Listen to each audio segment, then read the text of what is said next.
31강.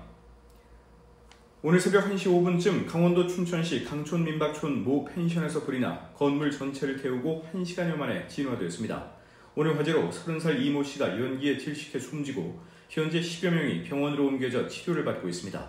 소방당국은 전기 누전으로 인해 불이 난 것으로 보고 정확한 화재 원인을 조사하고 있습니다. 경기 침체로 일자리가 없거나 이직을 원하는 사람이 317만 명에 달하는 것으로 나타났습니다. 내년엔 실업자 수가 더 늘어날 전망입니다. 미국 정부가 경기 부양을 위해 최대 1조 달러에 달하는 부양책을 검토하고 있다고 월스트리트 저널이 보도했습니다. 당초 계획보다 2배가량 많은 수준입니다. 국세청이 악성 체납자를 상대로 강제 징수에 착수했습니다. 압류 중이던 가상자산을 매각해 세금을 거둔 첫 사례도 나왔습니다. 중국산 양파와 단무지가 국산으로 둔갑돼 시중 중국 식당 등에 유통되고 있습니다. 잠시 후 나이트 포커스에서 그 현장을 고발합니다. 화요일 밤 스포츠 뉴스입니다. 이번 올림픽에서 딱 한 경기만 뛰었는데 매일 본 것 같은 선수가 있습니다. 유쾌하고 거침없으면서도 쉴 틈 없이 바쁜 리더십의 주인공. 마지막 올림픽 마지막 경기를 앞두고 있는 쇼트트랙 곽윤기 선수입니다. 베이징 현지에서 임영진 기자입니다. 프로야구 한화가 올 시즌 20번째 홈경기 매진을 기록했습니다. 류현진 투수의 호투, 김태현 선수의 역전 석점 홈런에 대전구장은 열광의 도가니가 되었습니다. 그 현장에 하성룡 기자가 다녀왔습니다.